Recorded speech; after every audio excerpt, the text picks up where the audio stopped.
ഷിജാവധം 14 crime thriller. Thomas sir വന്നിട്ട് എന്നോട് പറഞ്ഞു, പോയവർ പോയി, ഇനിയിപ്പോൾ കരഞ്ഞും നിലവിളിച്ചിട്ടും എന്താ കാര്യം. പിന്നെ കുറച്ച് ക്യാഷ് ചുരുട്ടി എൻ്റെ കയ്യിൽ വെച്ചു. പുള്ളി വേറൊന്നും കരുതിയാവില്ല സാറേ, എന്നെ സഹായിക്കാൻ വേണ്ടിയാണ്. എൻ്റെ കൊച്ച് പാർട്ട് ടൈമായി ജോലി ചെയ്തതും അവരുടെ സ്ഥാപനത്തിൽ തന്നെയില്ലേ. ജോണിക്കൊച്ചിനും നല്ല സ്നേഹമാണ് സാറേ. സത്യൻ ഐശ്വര്യയെ ഒന്ന് നോക്കി. നിങ്ങൾ പണ്ട് മുതലേ തോമസ് സാറിൻ്റെ വീട്ടിൽ ജോലിക്ക് പോകുന്നതാണെന്ന് കേട്ടിട്ടുണ്ടല്ലോ. കെട്ടിയവനോടൊപ്പം ഞാനും ഈ നാട്ടിലേക്ക് വന്നപ്പോൾ തോമസ് സാറിൻ്റെ വീട്ടിലായിരുന്നു ജോലിയൊക്കെ. എന്താണ് നിങ്ങളെ കെട്ടിയവൻ വേറെ താമസിക്കാൻ കാരണം? എന്നും കുടിയാ സാറേ, കുടിയും ബഹളവും ഒച്ചപ്പാടും. പക്ഷേ എന്നാലും കൊച്ചിനെ ഭയങ്കര ഇഷ്ടമായിരുന്നു, അന്ന് കാണുകയൊക്കെ ചെയ്യുമായിരുന്നു. സത്യൻ അയൽവാസിയുടെ നേരെ തിരിഞ്ഞു. നിങ്ങൾ ഈ തോമസ് സാറിനെ കുറേ നാളുകളായിട്ട് വിളിച്ചതായിട്ട് കാണുന്നുണ്ടല്ലോ, എന്താണ് കാര്യം? സാറേ, എനിക്ക് കുറച്ച് പൈസ ആവശ്യമുണ്ടായിരുന്നു. അതുകൊണ്ട് തന്നെ എൻ്റെ സ്ഥലം വിറ്റ് പോകാനുള്ള ഒരു തയ്യാറെടുപ്പിലായിരുന്നു. പുറമേ നിന്ന് ആര് വന്നാലും ഈ തള്ളയുടെയും മോളുടെയും ബഹളം ഒച്ചപ്പാട്, അതുകൊണ്ട് അങ്ങനെ അങ്ങ് മുടങ്ങിപ്പോകും. ആ ഇടയ്ക്ക് ഞാൻ തോമസ് സാറിനെ കാണുന്നത്. സാറിനോട് സ്ഥലവിൽപ്പനയെക്കുറിച്ച് ഞാൻ സംസാരിച്ചു. അതുകൊണ്ട് തന്നെ ഇടയ്ക്കിടയ്ക്ക് അതിനെക്കുറിച്ച് സംസാരിക്കാൻ വേണ്ടി നമ്മൾ വിളിച്ചിരുന്നു. പോലീസ് വരച്ച രേഖാചിത്രം തോമസ് സാർ പറഞ്ഞിട്ടാണെന്ന് തൻ്റെ ഭാര്യ ഞങ്ങളോട് പറഞ്ഞു. അത് ശരിയാണോ? അതിൻ്റെ ആ ചോദ്യത്തിൽ അയാൾ ശരിക്കും വരണ്ടു പോയിരുന്നു. ഐശ്വര്യ, അവളെ ഇങ്ങ് കൊണ്ടുപോവാ. സത്യം വിളിച്ചു പറഞ്ഞപ്പോൾ അയൽവാസിയായ ശാലുവിനെയും കൊണ്ട് ദിലീപും കരണും അകത്തേക്ക് വന്നു. സത്യം അതുപോലെ പറഞ്ഞാൽ നിനക്കിവിടെ നിന്ന് രക്ഷപ്പെടാം. ഇപ്പം പറയുന്ന സത്യങ്ങൾക്ക് മാപ്പുസാക്ഷി എന്നൊരു പരിഗണന കൂടി ഞങ്ങൾ തരും. എന്ത് വേണമെന്ന് നിങ്ങൾക്ക് തീരുമാനിക്കാം.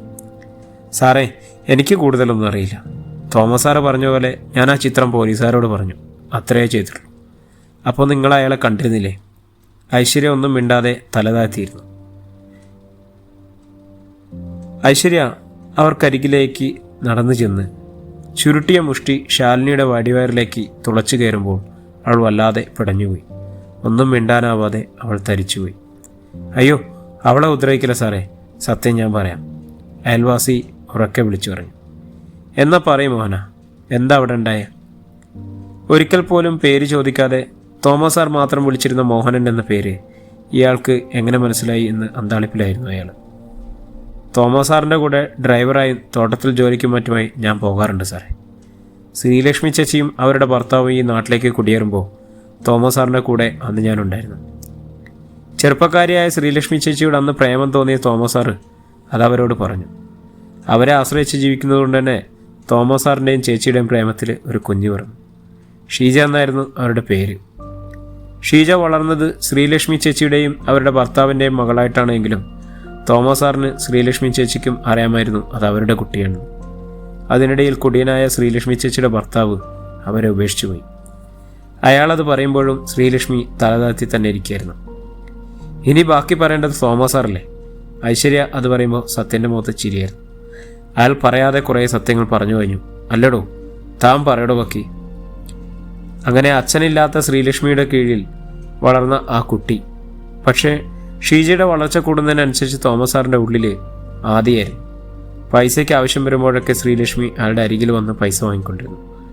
കുഞ്ഞ് അയാളുടേതാണെന്ന് സ്വത്തിൻ്റെ ഒരു ഭാഗം അവർക്ക് അവകാശപ്പെട്ടതാണെന്നും അവർ ഇടയ്ക്കിടയ്ക്ക് അയാളെ ഒന്ന് ഓർമ്മിപ്പിച്ചു. ഷീജ അവർക്ക് വലിയൊരു തലവേദന തന്നെയായിരുന്നു. ശ്രീലക്ഷ്മി ഇടയ്ക്കിടയ്ക്ക് വന്ന് പൈസ മേടിച്ചുകൊണ്ടൊക്കെ പോയിക്കൊണ്ടിരിക്കുകയാണല്ലോ. ശ്രീലക്ഷ്മിയുടെ സമ്മർദ്ദം മൂലമാണ് തോമസ് സാറിൻ്റെ മോൻ്റെ ബാങ്കിൽ ഷീജയ്ക്ക് ജോലി കിട്ടുന്നത്. പക്ഷേ ശ്രീലക്ഷ്മിയുടെ ഭീഷണിയുടെ ആവശ്യവും എന്നും കൂടിക്കൂടി വരിക. വരുന്ന MLA തെരഞ്ഞെടുപ്പിൽ പത്തനംതിട്ടയിൽ നിന്ന് മത്സരിക്കുന്ന പാർട്ടിയുടെ ജില്ലാ സെക്രട്ടറി സ്ഥാനത്ത് നിൽക്കുന്ന തോമസ് സാറിന് ചെറിയൊരു ആഭരണം മതി പ്രതിച്ഛായ മുഴുവൻ നഷ്ടമാവാൻ. ഇതറിയുന്ന തോമസ് സാറ് അവരെ ഇല്ലാതാക്കുവാനുള്ള പരിപാടി പ്ലാൻ ചെയ്തു. ഇടയ്ക്ക് വെച്ച് അവരെ ആ നാട്ടിൽ നിന്നും എങ്ങോട്ടെങ്കിലും മാറ്റി താമസിപ്പിക്കാൻ അയാൾ ആലോചിച്ചു. പക്ഷെ കോന്നിയിലെ ഫിനാൻസ് സ്ഥാപനവുമായി ബന്ധപ്പെട്ട് നടത്തിയ ജോണി ഒരു സിനിമാ കമ്പനി ഒരു ട്രൈബൽ ഫിലിം എന്നുള്ള രീതിയിൽ കുറച്ച് പെൺകുട്ടികളെ ഓഡിഷൻ ചെയ്തു. 18 വയസ്സാത്ത കൊച്ചു പെൺകുട്ടികളായിരുന്നു തിരഞ്ഞെടുത്തത്. ക്രിസ്ത്യൻ മതമാണെങ്കിലും ജോണിക്ക് കുറച്ച് അന്ധവിശ്വാസങ്ങളിലൊക്കെ താല്പര്യമുള്ള ആളായിരുന്നു. ഏനാത്തുള്ള ഒരു ഒഴിഞ്ഞ വീട്ടിൽ വെച്ച് ഷാഫി എന്ന ഒരാളെ കൂട്ടുപിടിച്ച് നടത്തിയ ഒരു നരബലിയും ആഭിചാരക്രിയകളുടെയും ഒക്കെ ഒരു രഹസ്യം. ആ രഹസ്യ വിവരം അറിയാവുന്നത് ബാങ്കിൽ തന്നെ ജോലി ചെയ്യുന്ന ഷീജയ്ക്ക് അറിയാമായിരുന്നു. നാട്ടിലുള്ള പല സ്ത്രീകളെയും ലോട്ടറി വിൽപ്പനക്കാരെയും ഇതുപോലെ ആഭിചാരക്രിയകൾക്ക് വേണ്ടി നോട്ടമിട്ടിട്ടുണ്ട് എന്നും ഒരിക്കൽ ജോണിയുടെ മൊബൈൽ അപ്രതീക്ഷിതമായി കയ്യിൽ കിട്ടിയ ഷീജയ്ക്ക് മനസ്സിലായി. ഈ വിവരങ്ങളൊക്കെ പതിയെ ഒരു ക്യാമറയിൽ പകർത്താൻ വേണ്ടിയാണ് ഷീജ ഒരു രഹസ്യ ക്യാമറ വാങ്ങിയത്. ആരും അറിയാതെ അവൾ അത് ഓഫീസിൽ ഒളിപ്പിച്ചു വെക്കുകയും ചെയ്തു. പക്ഷേ എന്തോ ഒരു ആവശ്യത്തിന് ഓഫീസിലെത്തിയ ജോണി ഈ ഒളിക്യാമറ കണ്ടെത്തി. അതിനിടെ തന്നെ ആ ക്യാമറയിൽ ഒരുപാട് ദൃശ്യങ്ങൾ അവൾക്ക് ലഭ്യമായിരുന്നു.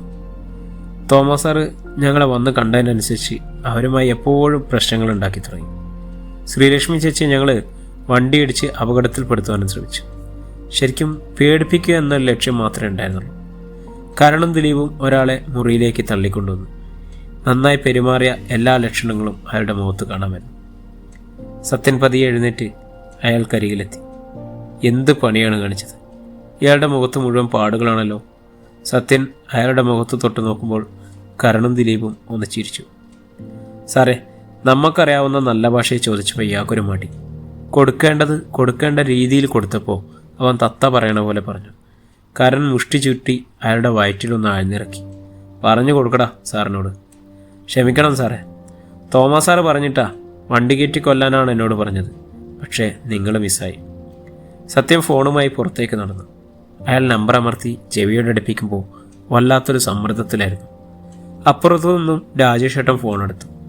എന്താണ് സത്യ? രാജേട്ടാ, നമ്മൾ പ്രതീക്ഷിച്ച പോലെ നല്ല കാര്യങ്ങൾ കുഴപ്പത്തിലാണ്. എനിക്കൊന്ന് CM-നോട് സംസാരിക്കണം. നീ ഒന്ന് വെയിറ്റ് ചെയ്യ്, ഞാൻ സാറിൻ്റെ സമയം നോക്കിയിട്ട് അങ്ങോട്ട് വിളിക്കാം. പ്രിയപ്പെട്ടവരെ, ഈ അധ്യായം ഇവിടെ തുടരുകയാണ്. ഷീജയുടെ കൊലപാതകികളിലേക്ക് നമ്മളിങ്ങനെ അടുത്തുകൊണ്ടിരിക്കുകയാണ്. നിങ്ങളെല്ലാവരും കൂടെ ഉണ്ടാവണം. നമ്മളെ ചാനൽ സബ്സ്ക്രൈബ് ചെയ്യാത്തവരൊക്കെ സബ്സ്ക്രൈബ് ചെയ്യണം. അതേപോലെ നിങ്ങളുടെ അഭിപ്രായങ്ങൾ എന്തു തന്നെയായാലും കമൻ്റായിട്ട് രേഖപ്പെടുത്താൻ മറക്കരുത്. വീണ്ടും കാണുമ്പോഴേക്കും എല്ലാവർക്കും നന്ദി, നമസ്കാരം.